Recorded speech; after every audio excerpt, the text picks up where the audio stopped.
সবাই আল্লাহর প্রশংসা করি, বলি আলহামদুলিল্লাহ। নাহমাদুহু ওয়া নাস্তাঈনুহু ওয়া নাস্তাগফিরুহু ওয়া নু'মিনু বিহি ওয়া নাতাওয়াক্কালু আলাইহি ওয়া নাউযু বিল্লাহি মিন শুরুরি আনফুসিনা ওয়া মিন সাইয়্যাতি আ'মালিনা। من يهد الله فلا مضل له ومن يضلله فلا هادي له واشهد ان لا اله الا الله وحده لا شريك له واشهد ان محمدا عبده ورسوله. أما بعد فإن خير الحديث كتاب الله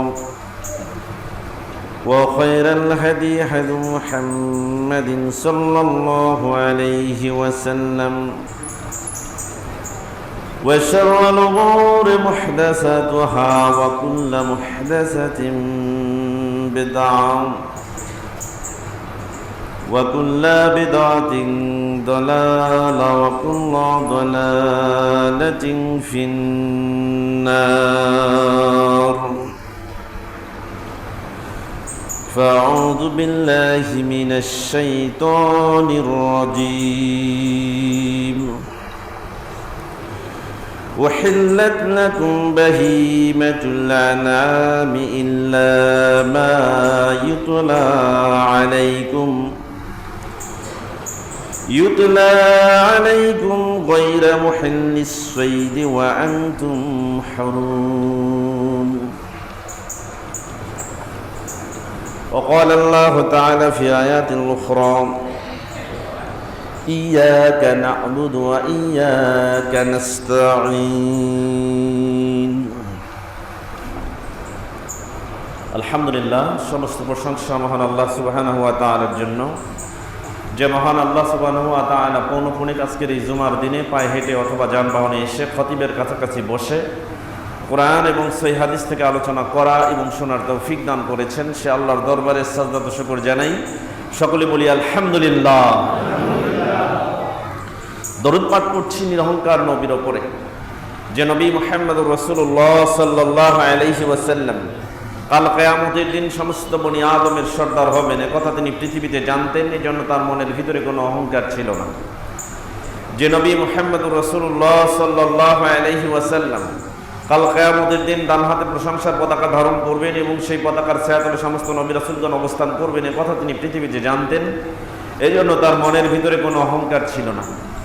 যে নবী মুহাম্মদুর রাসূলুল্লাহ সাল্লাল্লাহু আলাইহি ওয়াসাল্লাম কাল কিয়ামত শুরুর প্রাক্কালে যার কবরের ছাদকে সর্বপ্রথম খুলে দেওয়া হবে এবং যিনি সর্বপ্রথম জান্নাতে দুয়ার খুলে জান্নাতে প্রবেশ করবেন, তিনি হচ্ছেন আমাদের নবী, আরব্য নবীকুল শিরোমণি, সমস্ত উত্তম চরিত্রের পূর্ণতা যার চরিত্রই ছিল কোরআন, মুহাম্মদুর রাসূলুল্লাহ সাল্লাল্লাহু আলাইহি ওয়াসাল্লাম। তার উপর শতকোটি দরুদ ও সালাম বর্ষিত হোক। সকলে আমার সাথে বলুন আল্লাহুম্মা সাল্লি ওয়া সাল্লিম আলা নবিয়িনা মুহাম্মদ। সম্মানিত উপস্থিতি, আমরা বিগত কয়েক জুমা ধরে একটা শিরোনামে আলোচনা করেছিলাম, মনে আছে আপনাদের? শিরোনামটা হচ্ছে মা ইয়াহিল্লু আকলুহু ওয়া মা ইয়াহরুমু। কোন কোন প্রাণীর গোশত খাওয়া হালাল আর কোন কোন প্রাণীর গোশত খাওয়া হারাম, এ বিষয়ে আমরা অনেক আলোচনা করেছি এবং মূলনীতিও বর্ণনা করেছি। আপনি যদি কোনো প্রাণীর গোশত খেতে চান, সেটা পশু হতে পারে, পাখিও হতে পারে, এই পশু এবং পাখির গোশত হালাল না হারাম, এ বিষয়ে রাসূল সাল্লাল্লাহু আলাইহি সাল্লাম থেকে সুস্পষ্ট মূলনীতি আমরা বর্ণনা করেছি। এছাড়া কিছু কিছু প্রাণী স্পেসিফিক নির্দিষ্টভাবে আমাদের সামনে সর্বদাই বিষয়গুলো নিয়ে আলোচনা হয়, এদের খাওয়া, এদের গোশত খাওয়া হালাল নাকি হারাম, এগুলো নিয়ে আমরা আলোচনা করেছি। সর্বশেষ যে বিষয়টা নিয়ে আলোচনা করেছিলাম সে বিষয়টা হচ্ছে ব্যাঙ, অর্থাৎ আরবিতে এটাকে বলা হয় জিফদা। এই ব্যাঙ খাওয়া হালাল না হারাম? হারাম। কেন হারাম? যে আল্লাহ রাসূল সাল্লাল্লাহু আলাইহি ওয়াসাল্লাম ব্যাঙকে হত্যা করতে নিষেধ করেছেন। তাহলে যদি আমরা কোনো প্রাণী খেতে চাই, সেটাকে জবাই করতে হবে। আর জবেহ করলে সেই প্রাণীটা মারা যাবে, মারা গেলে তখন আমরা খেতে পারবো। তা যেখানে ব্যাঙ হত্যা করাই হারাম, সেখানে খাওয়া যাবে? তাহলে যেটা হত্যা করা হারাম, যেটাকে জবেহ করা যায় না, সেই প্রাণীর গোশত খাওয়াও যায় না। এই ব্যাপারে আমরা একটা হাদিস বর্ণনা করেছিলাম, যে হাদিসটি রাসূল সাল্লাল্লাহু আলাইহি ওয়াসাল্লাম থেকে আবু দাউদে বর্ণিত হয়েছে। আবু দাউদ কিতাবুত তিব, চিকিৎসা সংক্রান্ত একটা অধ্যায় রয়েছে, বাবু ফিল আদওয়িয়াতিল মাকরুহা, কিছু অপছন্দনীয় ঔষধ বা দাওয়া সংক্রান্ত একটা অনুচ্ছেদ রচনা করেছেন ইমাম আবু দাউদ। এই অধ্যায় বা অনুচ্ছেদের হাদিস নাম্বার 3871, যে হাদিসটি আমরা এর পূর্বে উল্লেখ করেছিলাম, যে আল্লাহর নবী সাল্লাল্লাহু আলাইহি ওয়াসাল্লামের কাছে একজন ডাক্তার আসলেন, আসার পরে জিজ্ঞাসা করছেন যে এই ব্যাঙ সম্পর্কে, যে এই ব্যাঙ আমরা চিকিৎসার কাজে লাগাতে পারবো কিনা। তো হাদিসটি বর্ণনা করছেন, এক বর্ণনায় এসেছে আব্দুল্লাহ ইবনে মাসউদ রাদিয়াল্লাহু তাআলা আনহু, আরেক বর্ণনায় এসেছে আব্দুর রহমান ইবনে উসমান রাদিয়াল্লাহু তাআলা আনহু। তিনি বর্ণনা করছেন যে আন্না তবিবান সাআলান নবী সাল্লাল্লাহু আলাইহি ওয়াসাল্লাম, একজন ডাক্তার এসে আল্লাহর নবী সাল্লাল্লাহু আলাইহি ওয়াসাল্লামকে জিজ্ঞাসা করলেন ফি জিদ্দা, ব্যাঙ সম্পর্কে, বা আন জিদ্দা, ব্যাঙ সম্পর্কে জিজ্ঞাসা করলেন। কেন? ইয়াজালুহা ফি দাওয়া, যে ব্যাঙটাকে ওষুধে পরিণত করবেন, রোগের প্রতিষেধক তৈরি করবেন। তো এই ক্ষেত্রে ব্যাঙ সম্পর্কে জিজ্ঞাসা করা হলো যে আমরা ব্যাঙকে হত্যা করতে পারবো, কিংবা এটা দাওয়া হিসেবে গ্রহণ করতে পারবো? তখন রাসূল সাল্লাল্লাহু আলাইহি ওয়াসাল্লাম ফানাহাহু আন কতলিহা, ব্যাঙকে হত্যা করতে ওই লোকটাকে নিষেধ করলেন। তাহলে যেখানে হত্যা করা নিষেধ, তাহলে তার গোশত খাওয়াও হারাম। কিন্তু এখন দেখেন, চরম বাস্তবতা হচ্ছে বাংলাদেশে আমরা দেখি যে স্কুলগুলোতে এবং বিভিন্ন একাডেমিক শিক্ষায় দেখতে পাই যে এই বায়োলজির একটা প্রশিক্ষণে ব্যাঙ হত্যা করে তার কঙ্কাল নিয়ে গবেষণা করা হয়। এটা হয়তো এখন নিষেধ করা হয়েছে, তবে এটা অনেক আগে ছিল। তা আমরা যেন এইরকম কাজে না যাই। ব্যাঙকে প্রশিক্ষণের জন্য ব্যবহার করতে গিয়ে ব্যাঙ হত্যা করা, সেটাকে আবার সেদ্ধ করে এর কঙ্কাল বের করা, এগুলো সম্পূর্ণ হারাম, এগুলো করা যাবে না। তা আল্লাহ নবী সাল্লাল্লাহু আলাইহি ওয়াসাল্লাম একাধিক হাদিসের মধ্যে ব্যাঙ হত্যা করতে নিষেধ করেছেন, আর খাওয়া হিসেবে এটা টোটালি হারাম। অর্থাৎ ব্যাঙের গোশত খাওয়া হারাম। এখন বাংলাদেশে বাণিজ্যিকভাবে ব্যাঙ চাষ করা হচ্ছে। কেন? এই ব্যাঙগুলোকে বিদেশে রপ্তানি করা হচ্ছে। বিভিন্ন দেশ, যেগুলো দেশে ব্যাঙ খাওয়া হয়, যেমন চীন, দক্ষিণ কোরিয়া বা এই ধরনের যে দেশগুলো আছে, এগুলোতে ব্যাঙ খাওয়া হয়। সেগুলোতে বাণিজ্যিকভাবে বাংলাদেশ ব্যাঙ চাষ করে সেগুলো রপ্তানি করছে। এগুলো টোটালি হারাম। তাহলে যেটা খাওয়া হারাম, সেটা বেচাও হারাম। কথা কি বুঝতে পারছেন? ক্রয় বিক্রয় নিষেধ। অতএব ব্যাঙ থেকে আমাদেরকে বিরত থাকতে হবে। আল্লাহ সুবহানাহু ওয়া তাআলা আমরা যেন অবাধে ইচ্ছাকৃতভাবে ব্যাঙকে হত্যা না করি, এর থেকে মুক্ত থাকার তৌফিক দান করুন। সকলে বলি আমিন। এবার আসেন, আরো কিছু স্পেসিফিক প্রাণী আছে। এর মধ্যে একটা হচ্ছে আল ফিল, হাতি। হাতি চেনেন তো? হাতি দেখেছেন না আপনারা সবাই? আচ্ছা, হাতি কি কি খায়? খালি কলার গাছ খায়? হাতি তৃণভোজী প্রাণী। হাতি তৃণভোজী প্রাণী। হাতি কি কারো ক্ষতি করে? ক্ষতি করে না। আচ্ছা, এখন হাতির গোশত খাওয়া হালাল না হারাম? কনফিউজড। হাতির গোশত খাওয়া হালাল না হারাম? আমি গতদিনে একটা হাদিস বলেছিলাম, তিরমিজির 851 নম্বর হাদিস, যে হাইনা খাওয়া আল্লাহর নবী হালাল করেছেন। হাইনা খাওয়া, যদিও আলিম উলামারা এটাকে ব্যাখ্যা করেছেন। কেউ বলেছেন হাইনা দুই প্রকার, একটা হচ্ছে হিংস্র, যেটা মাংসাশী, বিভিন্ন প্রাণীকে ধরে ধরে খায়। আর কেউ কেউ বলেছেন যে একটা আছে তৃণভোজী, অর্থাৎ তরুলতা, ঘাস পাতা, লতা পাতা এগুলো খায়, কিন্তু এগুলো হিংস্র প্রজাতির হয়। মানুষ যেন তাদেরকে আক্রমণ না করে, এই জন্য তাদের হিংস্রতা প্রকাশ পায়। তো তৃণভোজী হাইনা খাওয়া হালাল, এবং যেটা মাংসাশী এই হাইনা খাওয়া হারাম। এটা আলিম উলামারা মত দিয়েছেন, কিন্তু আল্লাহ নবী সাল্লাল্লাহু আলাইহি ওয়াসাল্লাম থেকে এরকম কোনো ব্যাখ্যা আসে নাই। আল্লাহ নবী হাইনা খাওয়াকে বৈধ বলেছেন, হালাল করে দিয়েছেন। এজন্য আমরা হাইনা খাওয়াকে হালাল বলি। আপনার রুচিতে হয় খান, রুচিতে না হলে খাবেন না, আপনার উপর বাধ্যবাধকতা নেই। কিন্তু হালালকে হারাম বলা যাবে না। কিন্তু এটা নিয়ে আমি গত জুমায় আলোচনা, আগের জুমা আলোচনা করেছি। কয়েকজন মুসল্লি এবং আমাদের বহিরাগত কিছু মানুষ এগুলো নিয়ে একটু সমালোচনা করেছে। আপনারা অবশ্যই আমার বক্তব্যকে যখন আপনাদের সামনে আমি প্রেজেন্ট করি, চেষ্টা করি দালিলিক আলোচনাটা করার, এবং দলিল ভিত্তিক আলোচনা আমি আপনাদের সামনে প্রেজেন্ট করছি সালাফদের রীতি অনুযায়ী। আমি নিজের মন গড়া কোনো ব্যাখ্যা এ পর্যন্ত হাদিস থেকে করিনি। সুতরাং আপনাদের পছন্দ হলে আমার ব্যাখ্যা নিবেন, না হলে নিবেন না, তবে যাচাই করবেন। যেহেতু রেফারেন্স দিয়ে দিচ্ছি, আপনারা যাচাই করবেন। আল্লাহ সুবহানাহু ওয়া তাআলা সর্বাধিক অবগত এই বিষয়গুলো সম্পর্কে। আমি কিছুই জানি না, তবে আমি সালাফদের নীতি এবং তাদের নীতির আলোকেই বিষয়গুলোকে আপনাদের সামনে নকল করতে চেষ্টা করি, উপস্থাপন করার চেষ্টা করি।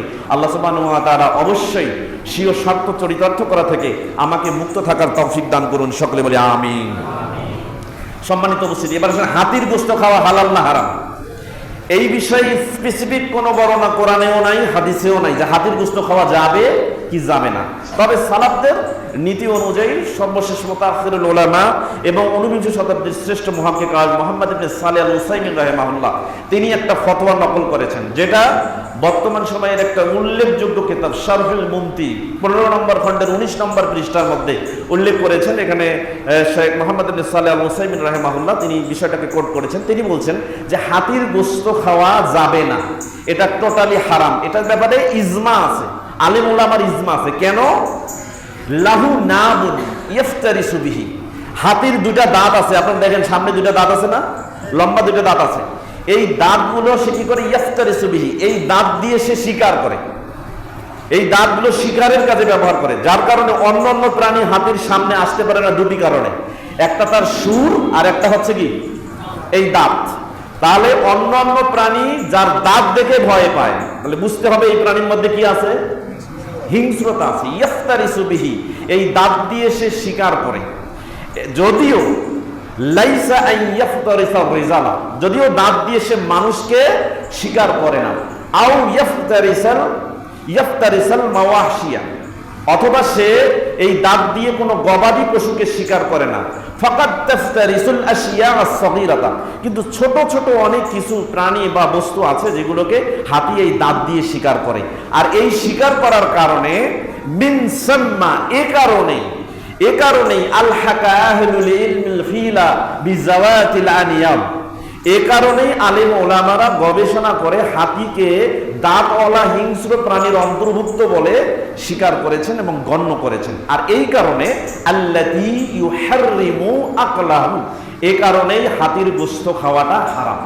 কথা কি বুঝতে পারছেন? তাহলে হাতির দাঁত আছে, সুর আছে, যেগুলো সে হিংস্রতা স্বরূপ অন্যান্য প্রাণীর উপরে প্রয়োগ করে থাকে, তাই এটা হিংস্র প্রাণীর অন্তর্ভুক্ত, তাই হাতির কোনো গোশত খাওয়া যাবে না, টোটালি হারাম। আল্লাহ সুবহানাহু ওয়া তাআলা হাতির গোশত খাওয়া থেকে আমাদেরকে বিরত থাকার তৌফিক দান করুন, সকলে বলি আমিন।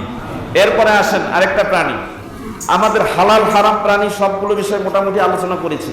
এর আগে স্পেসিফিক আমি বিভিন্ন প্রাণী যেমন খরগোশ সম্পর্কে আলোচনা করেছি, ঘোড়া সম্পর্কে আলোচনা করেছি, গাধা সম্পর্কে আলোচনা করেছি, উট পাখি সম্পর্কে আলোচনা করেছি। এরকম আরো হিংস্র অহিংস্র যেগুলো প্রাণী এবং পাখিদের অন্তর্ভুক্ত, এগুলো নিয়ে আমরা আলোচনা করেছি। আপনারা বিষয়টা বুঝতে পেরেছেন। তো এবার আসেন কিছু হালাল প্রাণীর মধ্যে এমন কতগুলো প্রাণী আছে যে প্রাণীগুলো হারাম খাবার খায়, আছে না? এরকম কিছু গরু আছে পায়খানা খায়, নাপাক খায়, আবার কিছু ছাগল আছে পায়খানা খায়, নাপাক খায়। এরকম কিছু মুরগি, হাঁস, এরকম পাখি জাতীয় প্রাণী আছে যেগুলো হারাম খাবার খেয়ে জীবন ধারণ করে। কিছু প্রাণীদের অন্তর্ভুক্ত এমনগুলো প্রাণী আছে যেগুলো হারাম খায়, অথচ প্রাণীটার গোশত খাওয়া হালাল। অর্থাৎ হালাল প্রাণী হারাম খাবার খায়, এইগুলোকে আরবিতে বলা হয় জাল্লালাহ। কি বলা হয়? জাল্লালাতুন। এই জাল্লালা সম্পর্কে আল্লাহর নবী সাল্লাল্লাহু আলাইহি সাল্লাম থেকে হাদিস বর্ণিত রয়েছে। এই ব্যাপারে একটি হাদিস, যেটা তিরমিজিতে হাদিসটি এসেছে, মিশকাতুল মাসাবি কিতাবুস সাইদি ওয়াজ যাবাই, শিকার করা, জবাই করা সংক্রান্ত অধ্যায় সমূহের একটা শিরোনাম পাবে। এই শিরোনামে একটি অনুচ্ছেদ রয়েছে, যে অনুচ্ছেদের নাম হচ্ছে বাবু মা ইয়াহিল্লু আকলুহু ওয়া মা ইয়াহরুমু, যা খাওয়া হালাল এবং যা খাওয়া হারাম এ সংক্রান্ত একটি অনুচ্ছেদ, ফাসলুস সানি, দ্বিতীয় পরিচ্ছেদের হাদিস 4126। হাদিসটি বর্ণনা করেছেন আব্দুল্লাহ ইবনে উমর রাদিয়াল্লাহু তাআলা আনহুমা থেকে বর্ণিত। তিনি বলেন, নাহান নবী সাল্লাল্লাহু আলাইহি ওয়াসাল্লাম আন আকলিজ জাল্লালা, আল্লাহর নবী সাল্লাল্লাহু আলাইহি ওয়াসাল্লাম জাল্লালা নামক প্রাণীর গোশত খেতে নিষেধ করেছেন, ওয়া আলবানিহা, এবং তার দুধ পান করতে নিষেধ করেছেন। অপর বর্ণনায় আসছে জাল্লালা নামক উটের উপরে সওয়ার করতে আল্লাহর নবী নিষেধ করেছেন। তাহলে বোঝা গেল যে সমস্ত প্রাণী হারাম খায়, হারাম খেয়ে বাঁচে, এই সমস্ত প্রাণী যদি হালালও হয় তাহলে তার গোশত খাওয়া যাবে না। তবে এগুলো গবেষণা করে মুস্তাহিদ আলেম উলামা একটা সিদ্ধান্তে উপনীত হয়েছেন, যদি কোনো ব্যক্তি, যেমন ওমর রাদিয়াল্লাহু তাআলা আনহু, কোনো মুরগি, কোনো পাখি যদি হারাম খাবার খেত, পায়খানা খেত, নাপাক খেত, তাহলে সেটাকে 3 দিন পর্যন্ত বেঁধে রাখতেন। এইরকম কতগুলো প্রাণী আছে যে প্রাণীগুলো আমাদের জন্য হালাল, কিন্তু হারাম খাবার খায়। এই জন্য এগুলোকে যদি আপনি খেতে চান, আগে ধরে বেঁধে রাখবেন, বেঁধে রাখার পরে হালাল খাবার খাওয়াবেন। হালাল খাবার খেতে খেতে যখন একটা পর্যায়ে দেখবেন তাদের থেকে গন্ধ দূর হয়ে গেছে। হারাম খাবার খাওয়ার কারণে কিন্তু গোশতের মধ্যে গন্ধ হয়, চামড়াতে গন্ধ হয়, লোমে গন্ধ হয়, মুখে গন্ধ হয়, এমনকি তার পায়খানা বা মলের মধ্যেও গন্ধ হয়। যখন এই গন্ধ দূরীভূত হয়ে যাবে তখন বুঝবেন ওই প্রাণীটা খাওয়ার উপযুক্ত হয়েছে, তখন ওই প্রাণীর গোশত খেতে কোনো বাধা নেই। কথা কি বুঝতে পারছেন? তাহলে জাল্লালা নামক প্রাণী, অর্থাৎ যে প্রাণীগুলোর গোশত খাওয়া হালাল কিন্তু কোনো কারণে তারা হারাম খাবার খায়, নাপাক খাবার খায়, এই নাপাক খাওয়ার কারণে তাদেরকে জাল্লালা বলা হয়। আর এই প্রাণীগুলো খাওয়ার ক্ষেত্রে মূলনীতি হচ্ছে যে ওই প্রাণীগুলো বেঁধে রাখতে হবে। বেঁধে রাখার পরে যদি সেগুলো হারাম খাওয়া ছেড়ে দেয়, হালাল খাওয়া শুরু করে এবং একটা পর্যায়ে গন্ধমুক্ত হয়, দূষণমুক্ত হয়, তাহলে সেগুলো প্রাণীর গোশত খেতে কোনো বাধা নেই। এবং সর্বশেষ মুহাক্কিক আলেম মুহাম্মদ ইবনে সালেহ আল উসাইমিন রাহিমাহুল্লাহ তিনি এটা স্পষ্টভাবে ব্যাখ্যা করেছেন, যেটা বর্তমান সময়ের সৌদি আরবের বিভিন্ন ওয়েবসাইটের মধ্যে পাবেন। এবং আশরাহুল মুমতি এর 15 নম্বর খণ্ডের 19 থেকে 22 নম্বর পৃষ্ঠার মধ্যে বিস্তারিত আলোচনা করেছেন। এই জাল্লালা নামক প্রাণী, যে সমস্ত মুরগি, যে সমস্ত হাঁস, যে সমস্ত পাখি হারাম খাবার খায়, মাঝে মাঝে খায়, যেমন ধরেন 2-1 দিন খায়, কিন্তু বেশিরভাগ ক্ষেত্রে হালাল খায়, এই সমস্ত প্রাণীর খাইতে কোনো বাধা নেই, এগুলো জবে করে খাওয়ার জন্য কোনো বাধা নেই। কিন্তু যে সমস্ত প্রাণী রীতিমতো হারাম খাবার খেয়ে বাঁচে, এগুলোর ক্ষেত্রে মূলনীতি হচ্ছে আপনি বেঁধে রাখবেন। পাখির ক্ষেত্রে 3 দিন পর্যন্ত, আর পশুর ক্ষেত্রে 1 মাস 3 মাস এরকম পর্যন্ত সময় দেওয়া আছে। আপনারা বেঁধে রাখার পরে যখন হালাল খাওয়া শুরু করবে এবং গন্ধমুক্ত হয়ে যাবে, দূষণমুক্ত হয়ে যাবে, তা থেকে খাবেন। আল্লাহ তাআলা আলাম, এতে কোনো বাধা নেই। আল্লাহ সুবহানাহু ওয়া তাআলা আমাদের এই মূলনীতি গ্রহণ করার তৌফিক দান করুন, সকলে বলি আমিন। তো যাই হোক, এই ছিল হালাল হারামের মূলনীতি। আমরা সর্বশেষ একটা মূলনীতি বলেছিলাম যে পাখির ক্ষেত্রে কোন পাখি খাবো না বলেন তো? যে সমস্ত পাখি নখর দিয়ে শিকার করে, নখর দিয়ে শিকার করা। কোন প্রাণী খাবো না? এ তো মনে নেই আপনাদের, আপনারা যেগুলো দাঁত দিয়ে শিকার করে, এই প্রাণী খাবো না। কথা কি বুঝতে পারছেন? এটা হলো মূলনীতি। আরো কয়েকটা মূলনীতি বলেছিলাম যেগুলো আল্লাহ নবী বেচা বিক্রি করা নিষেধ করেছেন। যেমন কুকুর খাওয়া হালাল না হারাম? কিন্তু কোরআনেও পাবেন না, হাদিসেও পাবেন না, আল্লাহ কোথাও বলেন নাই কুকুর খাওয়া হারাম, নবী সাল্লাল্লাহু আলাইহি ওয়াসাল্লাম কোথাও বলেন নাই কুকুর খাওয়া হারাম, কিন্তু কুকুরের মূল্য নিতে হারাম করেছেন। তার মানে কুকুর ক্রয় বিক্রয় করা যাবে না। আবার কুকুরকে হত্যা করতে বলেছেন কোন কোন ক্ষেত্রে, যেটা খাবারের জন্য নয়। বুঝতে পেরেছেন? তা যেটা ক্রয় বিক্রয় হারাম, সেটা খাওয়ার জন্য হারাম। কথাই বুঝতে পারছেন? তা অবশ্যই আমরা মূলনীতিগুলো অনুসরণ করার চেষ্টা করব। এবার আমরা যে শিরোনামে আলোচনা করব সেটা হচ্ছে যে আস-সাইদু ওয়া আহকামুহু, শিকার করা। আমরা অনেকে শিকার করতে ভালোবাসি, যেমন কেউ বন্দুক নিয়ে পাখি শিকার করি, আবার কেউ কেউ বাটুল বা গুলতি দিয়ে পাখি শিকার করি, কেউ আবার বিভিন্ন সময়ে তীর ধনুক বিভিন্ন কিছু সরঞ্জামাদি ব্যবহার করে আমরা পশু পাখি শিকার করি খাওয়ার জন্য, ভক্ষণ করার জন্য। এরকম পদ্ধতি আছে না? নাই? আছে। আপনাদের মধ্যে কি এরকম কেউ করেন? করেন না, তবে খুব কম, রেয়ার পাওয়া যায়। কিন্তু আমরা যে পাখিগুলো কিনে খাই, আমরা যেগুলো অনেক সময় বিভিন্ন হোটেলের মধ্যে রান্না করা খাবারগুলো খাই, অবশ্যই আমাদের এই মূলনীতির আলোকে বিচার করে আমরা যা ভক্ষণ করছি তা হালাল পদ্ধতিতে, হালাল উৎস থেকে এসেছে নাকি হারাম উৎস থেকে এসেছে, এটা আমাদেরকে দেখতে হবে। আপনি বাজারে গেলেন, একটা হোটেলে বসলেন, আর পাখির গোশত নিয়ে আপনি খাওয়া দাওয়া শুরু করলেন, বাস, এটা তো হলো না। পাখিগুলোকে কি হালাল পদ্ধতিতে আনা হয়েছে, তাকে হালাল পদ্ধতিতে শিকার করা হয়েছে কিনা, এবং সেগুলো বন্য পাখি কিনা, সেগুলো পোষা পাখি কিনা, সেগুলো আপনার মূলনীতি অবশ্যই জেনে তারপর সেটা ভক্ষণ করতে হবে। আল্লাহ সুবহানাহু ওয়া তাআলা মূলনীতির আলোকে আমাদের এই খাদ্যগুলো গ্রহণ করার তৌফিক দান করুন, সকলে বলি আমিন। এবার আমরা আলোচনা করব আস-সাইদু ওয়া আহকামুহু ওয়া ইজ্জাতুম মাসাইল ওয়া ফীহি ইজ্জাতুম মাসাইল, অর্থাৎ সাইদ তথা শিকার। এই শিকার কি, এর বিধান কি, কোন কোন ক্ষেত্রে কিভাবে কোন পাখি এবং কোন প্রাণী শিকার করা যাবে, কিভাবে শিকার করলে সেটা আমাদের জন্য বৈধ হবে, কিভাবে শিকার করলে সেটা আমাদের জন্য হারাম হবে, এবং শিকার করার মূলনীতিগুলো কি, শর্তগুলো কি, এগুলোর আলোকে আমরা চুলচেরা বিশ্লেষণ করে আজকের আলোচনার একটা নতুন শিরোনাম শুরু করব। এবং এই আমি মনে করি যে এই বিষয়গুলো শুধু আমরা যারা এই দিন নিয়ে, ইসলাম নিয়ে যারা গবেষণা করছি বা ডেলিভারেশন দিচ্ছি, শুধু তাদেরই জানার দায়িত্ব তা নয়, আপনারাও জানার চেষ্টা করবেন। কারণ অনেক সময় আপনারা এইগুলো সম্মুখীন হন যে ক্ষেত্রে আমাদের শরণাপন্ন হওয়ার সুযোগ থাকে না বা আমাদের সংস্রব থাকে না, সেই ক্ষেত্রে আপনারা মূলনীতিগুলো জানা থাকলে সঠিকটা আপনারা গ্রহণ করতে পারবেন। আল্লাহ সুবহানাহু ওয়া তাআলা আমাদের সকলকে এই মূলনীতি পরিস্থিতিগুলো জানার তৌফিক দান করুন, সকলে বলি আমিন। প্রথম কথা হচ্ছে সৈদুন, এটা আরবি টেকনিক্যাল টার্ম, বাংলা অর্থ হচ্ছে শিকার। এখন বাংলায় যদি আপনাকে বলা হয় শিকার কি, আপনি কি বলবেন? শিকার কি বলেন তো? শিকার কি? যে সমস্ত পাখি এবং পশু খাওয়া যায় তাকে কৌশলে ধরার জন্য যে পদ্ধতি, এটার নাম কি? শিকার। কথা কি বুঝতে পারেন? একটা পাখি আপনি বললেন হাতের মধ্যে আসি ধরা দিল, আপনি জবে করলেন, তা নয়। বরং যে পাখিগুলো মুক্ত, যে পাখিগুলো সচরাচর বন্য হিসেবে গণ্য, এই পাখিগুলোকে আপনি শিকার করতে পারেন। বাড়িতে গৃহপালিত পশু পাখি এগুলো শিকারের ক্ষেত্রে শিকারের আওতায় পড়ে না। এই জন্য শিকার কি এটার সংজ্ঞা আমরা দেখি। প্রথমে আল ফিকহুল মুয়াসসার নামক একটা কিতাব আছে, তার 398 নম্বর পৃষ্ঠার মধ্যে এসেছে সৈদুন সদা ইয়াসিদুন সৈদান, শিকার করার আরবি টেকনিক্যাল নাম হচ্ছে সৈদুন, যেটা বাবে দরাবা ইয়াদরিবু এর মাসদার হিসেবে ব্যবহৃত হয়। এর অর্থ হচ্ছে আল কায়নাসা, অর্থাৎ কৌশলে পাকড়াও করা। আখাযাহু খুলসাতান ওয়া হিলাতান, যেটা গোপনে এবং কৌশলে যাকে পাকড়াও করা হয়, ধরা হয়। এটা হতে পারে এরকম সাওয়াউন আকানা মাকুলান আও গায়রা মাকুলিন, হয় সেটা খাওয়ার জন্য হোক অথবা খাওয়ার না জন্য না হোক, খাওয়ার জন্য হোক অথবা খাওয়ার জন্য না হোক, কৌশলে গোপনে কোনো প্রাণী বা পাখিকে শিকার করার নামই হচ্ছে শিকার, সৈদ। এবার শরীয়তের পরিভাষায় শিকার কাকে বলা হয়? শরীয়তের পরিভাষায় আল ফিকহুল মুয়াসসার 398 নম্বর পৃষ্ঠায় এসেছে আল ইকতিনাসু হাইওয়ানিন হালালিন, অর্থাৎ কোন হালাল প্রাণীকে বধ করা। হালাল প্রাণীকে বধ করা। কেমন হালাল প্রাণী? যে হালাল প্রাণীগুলোকে খাওয়ার ক্ষেত্রে কোনো বাধা নাই, যে হালাল প্রাণীর গোশত ভক্ষণ করতে কোনো বাধা নেই, এই রকম প্রাণীকে বধ করা। কিভাবে? সেই প্রাণীকে কিভাবে বধ করবেন? সে বলা হচ্ছে মুতাওয়াহশিহুন তবান, প্রাণীটা হতে হবে একেবারে প্রকৃতিগতভাবে বন্য, অর্থাৎ সেটা কারো মালিকানায় নাই।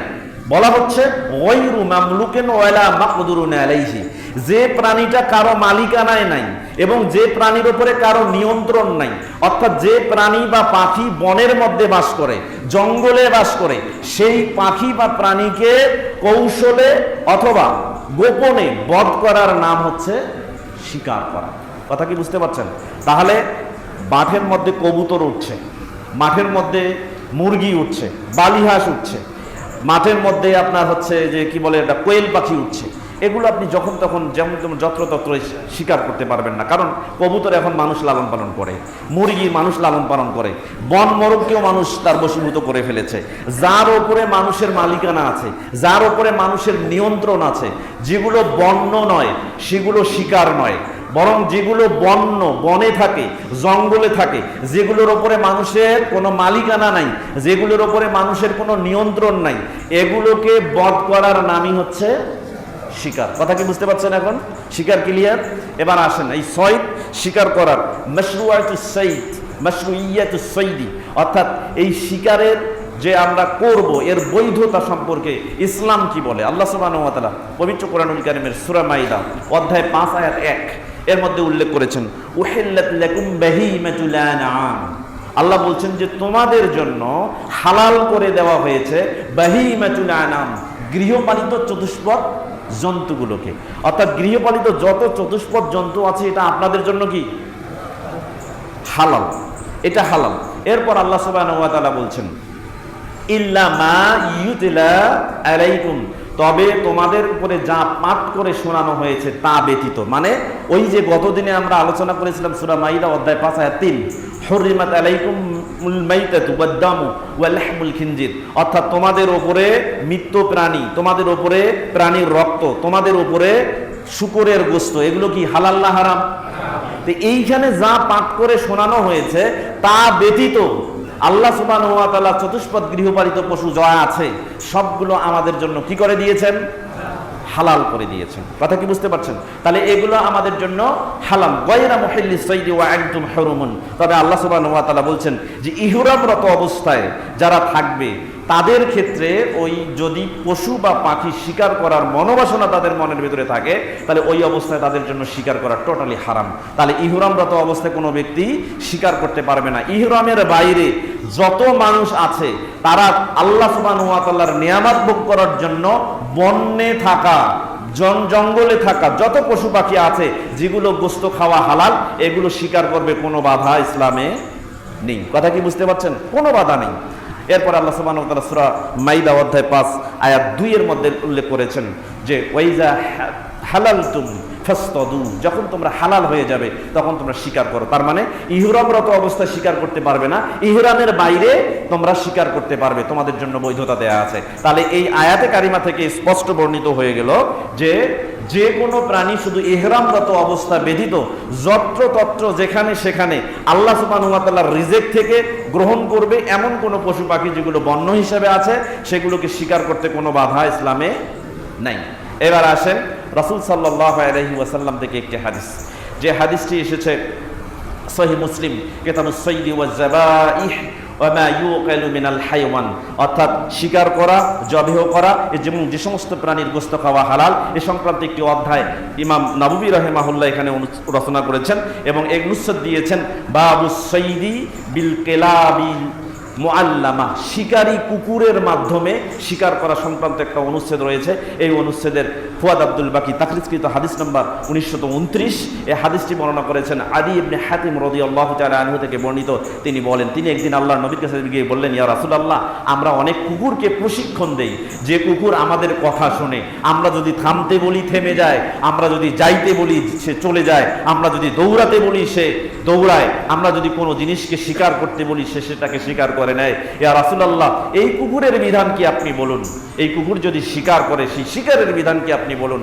রাসূল সাল্লাল্লাহু আলাইহি ওয়াসাল্লাম বলছেন, ইজা আরসালতা কালবাকাল মুআল্লামা, যখন তুমি তোমার প্রশিক্ষিত কুকুরকে শিকার করার জন্য প্রেরণ করবে, ওয়া যাকারতা ইসমাল্লাহি আলাইহি, এরপরে শিকার যখন তুমি প্রেরণ করবে শিকার ধরার জন্য কুকুরকে, আর ওই সময় যদি তুমি বলো বিসমিল্লাহ, বিসমিল্লাহ বলে কুকুরকে তুমি ইঙ্গিত করলে শিকার ধরার জন্য, এরপর কুকুর গিয়ে শিকারটা ধরে ফেললো, ফাকুল, তখন তুমি ওই শিকার খেতে পারো, তোমার কোনো বাধা নেই। তাহলে শিকার আপনি করবেন, কুকুর দিয়েও করতে পারেন, তীর ধনুক দিয়েও করতে পারেন, যে কোনো হিংস্র পাখিদের অন্তর্ভুক্ত ঈগল, বাজ পাখি এবং এরকম শকুন, যেগুলো হিংস্র প্রাণী আছে যেগুলো অন্য অন্য প্রাণীকে ধরে খায়, এই প্রাণীগুলোকে বশীভূত করে তাদের মাধ্যমে যদি শিকার করতে পারেন, তারা যদি সেই শিকার এনে আপনাকে দেয়, আপনার জন্য রেখে দেয়, তাহলে সেগুলো আপনার খেতে কোনো বাধা নেই। তবে শিকার প্রেরণের সময় কি বলতে হবে? বিসমিল্লাহ। এই জন্য যারা বন্দুক মারেন, বন্দুক দিয়ে গুলি করেন, অনেক সময় দেখা যায় যে বন্দুক দিয়ে আপনি গুলি করে ফেলেছেন, গুলি লেগে পাখি মারা গেছে, তখন পাখিটা খান না ফেলে দেন? জি খান। খান কেন খান? কারণ যখন বন্দুকের গুলি করেন তখন আপনি কি বলেন? বিসমিল্লাহ। বিসমিল্লাহ বলে গুলি করবেন। বিসমিল্লাহ বলে গুলি করার পরে বন্দুকের গুলি যদি গিয়ে পাখির গায়ে লেগে সেখানে রক্ত প্রবাহিত করে, তাহলে সেই প্রাণী খেতে কোনো বাধা নেই। অনুরূপভাবে কোনো ব্যক্তি যদি কুকুরকে প্রশিক্ষণ দেয়, কোনো ব্যক্তি যদি ঈগলকে প্রশিক্ষণ দেয়, কোনো ব্যক্তি যদি বাজ পাখিকে প্রশিক্ষণ দেয়, কোনো ব্যক্তি যদি শকুনকে প্রশিক্ষণ দেয়, এবং প্রশিক্ষণ দেওয়ার ফলে ওই পাখি বা ওই পশুকে ইঙ্গিত করা হয় যে তুমি শিকার করো, এবং সে শিকারকে ধরে আনতে পারে, আর এই ক্ষেত্রে পূর্বেই যদি সে বলে বিসমিল্লাহ, বিসমিল্লাহ বলে যদি তাকে শিকারের জন্য প্রেরণ করে, সে যা ধরে নিয়ে আসবে তা তোমার জন্য কি? হালাল। যদিও সেই প্রাণী মরে যায় আর ওই পশু বা পাখি সেখান থেকে কিছু না খায়, তাহলে তোমার জন্য সেটা টোটালি হালাল। যদি আপনি কুকুরকে নিক্ষেপ করেছেন, কুকুর প্রাণীকে গিয়ে ধরে ফেললো, আপনি বিসমিল্লাহ বলেছেন, কুকুর গিয়ে প্রাণী ধরে ফেললো, পাখিটাকে ধরে ফেললো, ধরে ফেলার পরে কি হয়ে গেল? প্রাণীটা মারা গেছে, এরপর কুকুর ওখান থেকে কিছু কামড়ে খেয়ে ফেলেছে, তাহলে আপনি আর ওই প্রাণী খেতে পারবেন না। কেন?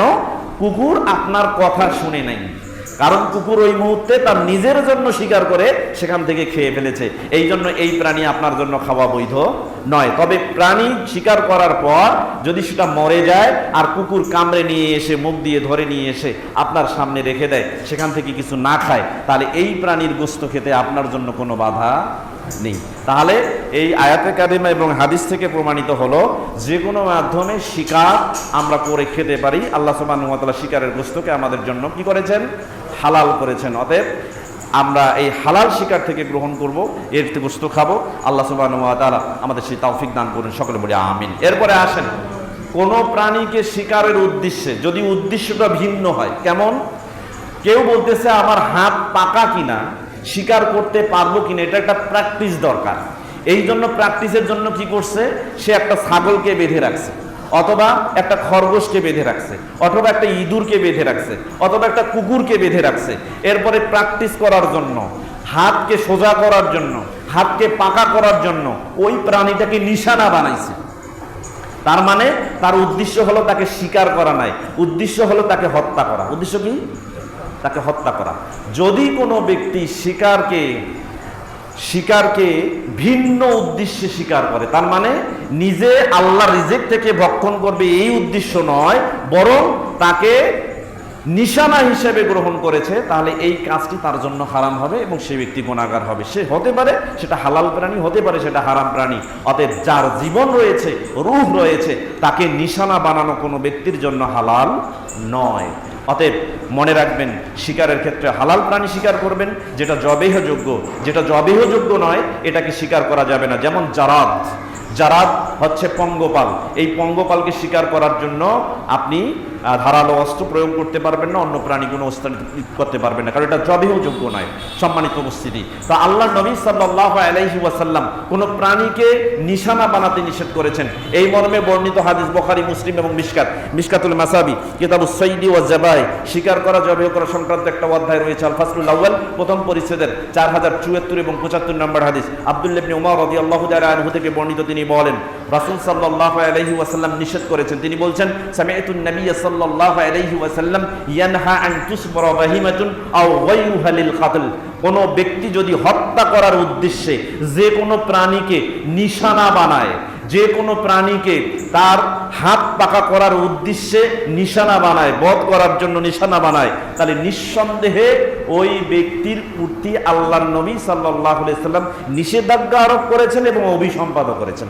পরের হাদিসে যেটা আল্লাহর নবী স্পষ্ট করেছেন, লাআনা রাসূলুল্লাহ সাল্লাল্লাহু আলাইহি ওয়াসাল্লাম মান ইত্তাখাযা শাইয়ান ফিহে রূহু গরাজান। কোনো ব্যক্তি যদি কোনো প্রাণীকে নিশানা বানায় তার হাতকে পাকা করার জন্য, কোনো প্রাণীকে যদি নিশানা বানায় তার হাতকে সোজা করার জন্য এবং শিকারে পাকাপুক্ত করার জন্য, আল্লাহর নবী সাল্লাল্লাহু আলাইহি ওয়াসাল্লাম ওই ব্যক্তির উপরে অভিসম্পাদ করেছেন। অতএব আপনি কোনো প্রাণীকে নিশানা করবেন না তাকে হত্যা করার জন্য। অবশ্যই আপনি নিশানা করবেন ওই প্রাণীকে যে প্রাণী আপনার জন্য খাওয়া হালাল, যার গোশত খাওয়া হালাল। আল্লাহ সুবহানাহু ওয়া তাআলা আমাদের শিকারের ক্ষেত্রে এই মূলনীতি অবলম্বন করা তৌফিক দান করুন, সকলে বলি আমিন। এবার আসেন, শিকারের ক্ষেত্রে আরেকটা মূলনীতি, আপনাকে কিছু শর্ত আছে। সেই শর্তগুলো হতে পারে মাসাদ ওয়া সাইদ, অর্থাৎ শিকারী ব্যক্তির জন্য, যে ব্যক্তি শিকার করে তার জন্য কিছু শর্ত আছে। আল মাসাদ, কিছু স্থান আছে যে স্থানে শিকার করাটা কি হারাম, যে স্থানে শিকার করা হারাম, যে ব্যাপারে স্পষ্ট ফিকুল মুয়াসসার এর 398 থেকে 99 নম্বর পৃষ্ঠার মধ্যে উল্লেখ করা হয়েছে। এর মধ্যে একটা হচ্ছে ইয়াহরুমু সাইদুল হারামি লিল মুহরিম ওয়া লিগায়রিহি ওয়া যালিকা বিল ইজমা। অর্থাৎ সমস্ত আলেমের ঐক্যমতে এই সিদ্ধান্ত গৃহীত হয়েছে, হারাম তথা কাবা বাইতুল্লাহ, এই বাইতুল্লাহ চত্বরে কোনো ব্যক্তি যদি কোনো শিকার দেখতে পায়, তার হাত যতই পাকা থাক না কেন, সে ওই প্রাণীটাকে শিকার করতে পারবে না, তার জন্য হারাম। তার মানে ওই স্থানটা এমন একটা স্থান যে স্থানে শিকার করা কি হারাম। যদিও স্পেসিফিক কিছু প্রাণী ওখানে হত্যা করার নিয়ম আল্লাহ নবী সাল্লাল্লাহু আলাইহি ওয়াসাল্লাম থেকে আছে, যেগুলো বিষয় নিয়ে আমরা পরে আলোচনা করব, কিন্তু কোনো হালাল প্রাণী ওইখানে শিকার করা যাবে না। সে হতে পারে মুহরিম, হতে পারে গায়রু মুহরিম, অর্থাৎ আপনি ইহরামের বাইরে থাকলেও শিকার করতে পারবেন না, ইহরামরত অবস্থায় থাকলেও শিকার করতে পারবেন না। এ ব্যাপারে আল্লাহ নবী সাল্লাল্লাহু আলাইহি ওয়াসাল্লাম থেকে একটি হাদিস বর্ণিত রয়েছে, যেটা সহিহুল বুখারী, কিতাবুল জিজিয়া ওয়াল মুআদাআত, শিকার করা, জিজিয়া প্রদান করা এবং চুক্তি করা সংক্রান্ত একটি অধ্যায় রয়েছে, 3189 নম্বর হাদিস, যে হাদিসটা আব্দুল্লাহ ইবনে আব্বাস রাদিয়াল্লাহু তাআলা আনহু থেকে বর্ণিত। তিনি বলেন, আল্লাহ নবী সাল্লাল্লাহু আলাইহি ওয়াসাল্লাম বিদায় হজের সময় এই বক্তব্যটা দিয়েছিলেন বিশেষ করে। তো আল্লাহ নবী সাল্লাল্লাহু আলাইহি ওয়াসাল্লাম সেই সময় বলেছিলেন যে ইন্না হাযাল বালাদা হারামাহুল্লাহ, এটা এমন একটা জায়গা যে জায়গাটাকে আল্লাহ সুবহানাহু ওয়া তাআলা পুত পবিত্র করেছেন, সম্মানিত করেছেন। তো এই সম্মানিত জায়গাটা কিয়ামত পর্যন্ত সম্মানিত থাকবে। লা ইউনাফফারু সাইদুহু, যার মধ্যে যদি কোনো শিকারী প্রাণী থাকে সেটাকে তাড়ানো যাবে না, মানে তাড়া করা যাবে না, তাড়ানো যাবে না, তাড়া করা যাবে না। এইটার ব্যাখ্যায় সহিহ বুখারীর ব্যাখ্যা গ্রন্থ আল ফাতহুল বারী ইবনে হাজার আসকালানী রাহিমাহুল্লাহ 4 নম্বর খণ্ডের 55 থেকে 56 নম্বর পৃষ্ঠার মধ্যে এই হাদিসটাকে ব্যাখ্যা বিশ্লেষণ করে তিনি বলেছেন যে এখানে আল কিনায়াতু ইলাল ইস্তিয়াদ, অর্থাৎ ইউনাফফারু লা ইউনাফফারু সাইদুহু, এই এলাকার প্রাণীকে বা শিকারকে তাড়িয়ে দেওয়া যাবে না বা তাড়ানো যাবে না, এর উদ্দেশ্য হলো তাকে শিকার করা যাবে না। তাহলে আমরা হারামের মধ্যে কোনো প্রাণীকে হালাল হলেও শিকার করতে পারবো না। আরেকটি হচ্ছে শিকারীর জন্য একটা শর্ত হচ্ছে যে ওই শিকারী যদি মুহরিম হয়, ইহরামকারী হয়, তাহলে তার জন্য শিকার করা হারাম, এমনকি তার উদ্দেশ্যে শিকার করাও হারাম। আপনি বাইরে আছেন, আপনার বাবা হজ করার জন্য ইহরাম বেঁধে ফেলেছে, এখন আপনি বলছেন আমার বাবা তো পাখির গোশত পছন্দ করে, তো আমার বাবার জন্য একটা পাখি শিকার করি। তো পাখি শিকার করে আপনি আপনার বাবার জন্য দিতে গেছেন ইহরামরত অবস্থায়, এটাও দিতে পারবেন না। এই খাবার নেওয়াটাও তার জন্য কি হারাম। সম্মানিত উপস্থিতি, এ ব্যাপারে আল্লাহ সুবহানাহু ওয়া তাআলা পবিত্র কোরআনুল কারীমের সূরা মাইদা অধ্যায় 5 আয়াত নম্বর 95 এবং 96 এর মধ্যে উল্লেখ করেছেন, ইয়া আইয়ুহাল্লাযীনা আমানু লা তাকতুলুস সাইদা ওয়া আনতুম হুরুমুন, হে ঈমানদারগণ তোমরা শিকারকে হত্যা করো না ইহরামরত অবস্থায়। তাহলে ইহরামরত অবস্থায় ব্যক্তি নিজেই যদি শিকারী হয়, শিকার করতে পারে, তাহলে সে হারাম, হালাল প্রাণীকে শিকার করতে পারবে না, তার জন্য হারাম। অনুরূপভাবে কোনো ব্যক্তি ওই ব্যক্তির জন্য শিকার করতে পারবে না, যদি শিকার করে তাহলে সেই প্রাণীর গোশত খাওয়া ওই ব্যক্তির জন্য হালাল হবে না। দেখেন এই মর্মে একটি হাদিস সহিহ বুখারীতে এসেছে, যে হাদিসটি যে শিরোনামের মধ্যে উল্লেখ করা হয়েছে কিতাবু জাযাইস সাইদি, অর্থাৎ শিকারের প্রতিদান সংক্রান্ত একটা অনুচ্ছেদ, 1825 নম্বর হাদিস। আল্লাহর নবী সাল্লাল্লাহু আলাইহি সাল্লাম ইহরামরত অবস্থায় একদিন ছিলেন, হজের মধ্যে ইহরাম বেঁধেছেন, ইহরামরত অবস্থায় আছেন। তো এমত অবস্থায় একজন ব্যক্তি, তার নাম হচ্ছে সাহাব ইবনে জাসসামা আল-লাইসি রাদিয়াল্লাহু তাআলা আনহু, তিনি একটা শিকার করে আল্লাহর নবীকে হাদিয়া দিবেন। তো তিনি চলে গেছেন, আন্নাহু আহাদা লিরাসূলিল্লাহ সাল্লাল্লাহু আলাইহি ওয়াসাল্লাম হেমারান ওয়াহশিয়ান, একটা বন্য গাধা শিকার করে আল্লাহ নবী সাল্লাল্লাহু আলাইহি ওয়াসাল্লামকে ওই বন্য গাধাটা উপহার দিলেন। তখন আল্লাহ নবী সাল্লাল্লাহু আলাইহি ওয়াসাল্লাম যখন দেখলেন যে তিনি ইহরামরত অবস্থা, ফাওয়াদ্দাহু আলাইহি, তখন ওই বন্য গাধাটা তিনি নিলেন না, তাকে ফেরত দিলেন। যখন ফেরত দিলেন, তখন ওই লোকটার মনটা খারাপ হয়ে গেল যে আমি এত কষ্ট করে শিকার করে আল্লাহ রসুলের জন্য আসলাম, অথচ আল্লাহ রসুল আমার এই শিকারটা গ্রহণ করলেন না। তখন আল্লাহ নবী তার চেহারার মধ্যে দেখতে পেলেন যে তিনি মন খারাপ করেছেন। ফাকালান নবী সাল্লাল্লাহু আলাইহি ওয়াসাল্লাম, তখন নবী করিম সাল্লাল্লাহু আলাইহি ওয়াসাল্লাম বলেছেন, লাম নারুদ্দাহু আলাইকা, আমরা তোমার কাছে এটা এমনি এমনি ফেরত দেইনি, এটা ফেরত দিতে চাই নাই, ইল্লা আন্না হুরুমুন, কারণ আমরা ইহরামরত অবস্থায় আছি, তুমি ভালোবেসে আমাদের জন্য শিকার করে এনেছো, এই মুহূর্তে ওইটা আমাদের জন্য হালাল নয়। তাহলে বোঝা গেল ইহরামকারী ব্যক্তির জন্য অন্য কোনো ব্যক্তি শিকার করে নিয়ে যেতে পারবে না, এটা হারাম।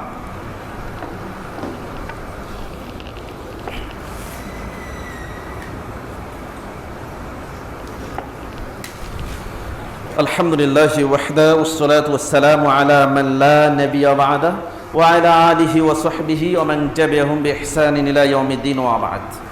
আউযু বিল্লাহি মিনাশ শাইতানির রাজীম। বিসমিল্লাহির রহমানির রহিম। আলহামদুলিল্লাহি রাব্বিল আলামিন। সমস্ত প্রশংসা আল্লাহ সুবহানাহু ওয়া তাআলার জন্য। সবাই আবার আল্লাহর প্রশংসা করছি, সকলে বলি আলহামদুলিল্লাহ। দরুদ পাঠ করছি নবী সাল্লাল্লাহু আলাইহি ওয়াসাল্লামের উপরে, যিনি বলেছেন ইয়াকুম ওয়া হাইশাতিল আসওয়াক, তোমরা মসজিদগুলোকে বাজারে পরিণত করো না, সেই নবীর শানে দরুদ পড়ছি।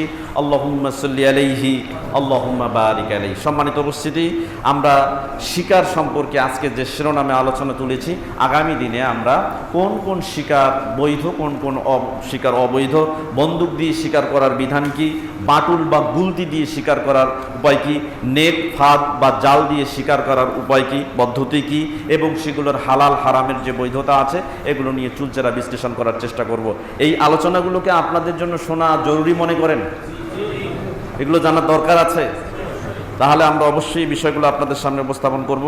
আল্লাহ সুবহানাহু ওয়া তাআলা এর থেকে বক্তা এবং শ্রোতা সকলকে এর শিক্ষা গ্রহণ করে মান্য করা তৌফিক দান করুন, সকলে বলি আমিন। আপনারা জানেন সাম্প্রতিক সময় আজকে কিন্তু আমাদের একটা বক্তব্যের বিষয় শিরোনাম বাংলাদেশ জামিয়াতে আহলে হাদিস থেকে ইশারা করা ইঙ্গিত করে দেওয়া হয়েছিল, সেটা হচ্ছে বর্তমান সময়ে আপনারা জানেন যে প্রাথমিক শিক্ষায় গানের শিক্ষক নেওয়ার জন্য একটা বাংলাদেশ সরকার একটা নীতি জারি করেছেন যে প্রত্যেকটা প্রাইমারি স্কুলে একজন করে গানের শিক্ষক নিয়োগ দেওয়া হবে, আর এটা নিয়ে অনেক প্রতিবাদ হয়েছে।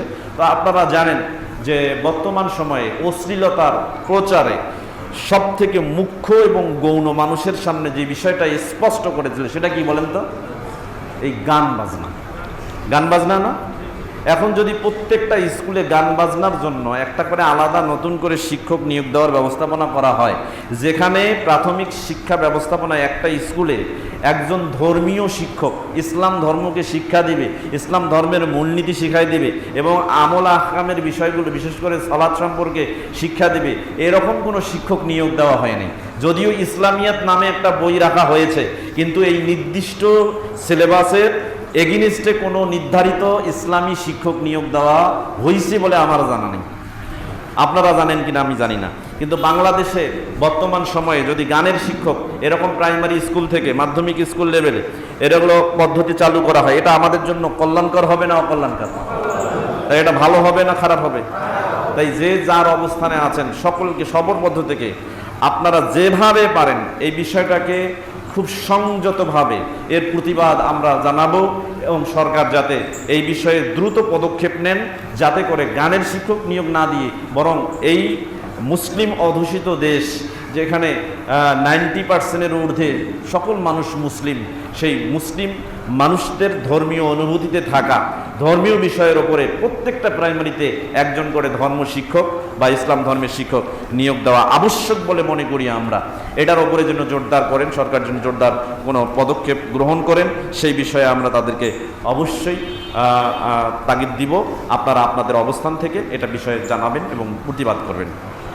তো আগামী দিনে আমরা এই বিষয়ে একটা শিরোনামেও আলোচনা করার চেষ্টা করব আমাদের ধারাবাহিক আলোচনার পাশাপাশি। আসসালামু আলাইকুম সম্মানিত ইমাম সাহেব, একজন মুসলিমের জন্য প্রধান বৈশিষ্ট্য বা কাজ কি? আচ্ছা, একটা মুসলিমের জন্য প্রধান বৈশিষ্ট্য বা এটা একটা বিশাল, এই শিরোনামের ওপরে বিশাল আলোচনা করা যায়, যেটা সংক্ষিপ্তভাবে করা ঠিক নয়। যদিও একজন মুসলিমের প্রধান বৈশিষ্ট্য বা কাজ কি, প্রথমত প্রধান বৈশিষ্ট্য বা কাজ হচ্ছে তাকে তাওহীদ সম্পর্কে জানা। কি সম্পর্কে জানা? একজন মুসলিমের প্রথম এবং প্রধান কাজ হচ্ছে তাকে মুওয়াহহিদ হতে হবে। মুওয়াহহিদ যদি সে হতে পারে তাহলে পৃথিবীতে কোনো কাজ তার জন্য কঠিন হবে না এবং কোনো কাজ তার বিপরীতে কাল কিয়ামতের দিন আল্লাহ সুবহানাহু ওয়া তাআলার বিরুদ্ধে, আল্লাহ সুবহানাহু ওয়া তাআলার সামনে তার বিরুদ্ধে সাক্ষ্য দিবে না। এই জন্য মুওয়াহহিদ হতে হবে, মানে তাওহীদ পন্থীর অন্তর্ভুক্ত হবে। সর্বক্ষেত্রে ওয়াহদানিয়াত, আল্লাহকে ইবাদতের ক্ষেত্রে আল্লাহকে একক সাব্যস্ত করবে এবং রুবুবিয়াতের ক্ষেত্রে আল্লাহর অনুগ্রহগুলোকে স্বীকার করবে এবং আসমায়ে ওয়া সিফাতে আল্লাহ সুবহানাহু ওয়া তাআলার বৈশিষ্ট্যগুলোকে, যেগুলোর ক্ষেত্রে বিশেষ কাজ কর্ম এবং কর্মগত এবং বৈশিষ্ট্যগত যে সিফাতগুলো রয়েছে সেগুলো সে স্বীকার করবে, মেনে নিবে। এগুলো হচ্ছে তার প্রথম এবং প্রধান কাজ। মোসাম্মদ রোশনা বেগম স্বামীর জন্য 1000 টাকা দান করেছেন, এরকম অনেকে দান করেছেন জ্ঞাত অজ্ঞাত, আমরা সকলের জন্য দোয়া করব। আরেকজন বোন সে 1000 টাকা দান করেছেন, সে তার পরিবার একটা বিপদের মধ্যে পড়ে গেছে, বিপদে পতিত হয়েছে, বিপদ থেকে উদ্ধারের জন্য সে 1000 টাকা দান করেছেন মসজিদে। আপনারা তার জন্য দোয়া করবেন, আল্লাহ সুবহানাহু ওয়া তাআলা যেন তার পরিবারকে বিপদ থেকে মুক্ত করে দেন। আল্লাহ সুবহানাহু ওয়া তাআলা আমাদের মধ্যে যারা 5 ওয়াক্ত সালাত থেকে পিছপা হয়ে আছে তাদেরকে 5 ওয়াক্ত সালাত